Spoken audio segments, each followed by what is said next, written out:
John 16:3. Cum autem venerit ille, Spiritus veritatis docebit vos, in omnem veritatem, non enim loquetur a semet ipso, sed quaecunque audiet, loquetur, et quae ventura sunt, annuntiabit vos.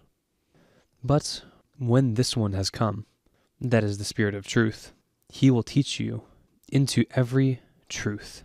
For he will not speak from himself. Rather, whatever he will hear, he will say, and he will proclaim to you or tell you what is to come, or the things that are about to come. First we have this cum clause, temporal in function, with a perfect subjunctive. Note the ending, following the sequence of tenses as we would expect it, with docebit, future tense, as the verb for the main clause. And perhaps it's best to have another comma here, as Spiritus veritatis is acting in apposition of ille, renaming it in a sense. So this one, that is the Spirit of truth, will teach you into every truth. Remember the difference between in plus accusative versus in plus ablative? With ablative, it is expressing location, and with the accusative is expressing motion toward, or into. But you will notice that docebit is not a verb of motion toward.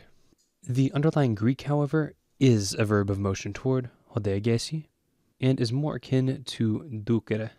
While ducere just expresses the sense of leading, hodegeo more expresses specifically leading down a path.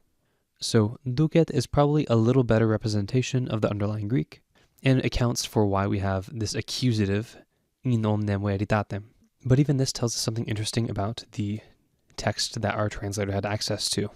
In the underlying Greek, there are 3 different variations.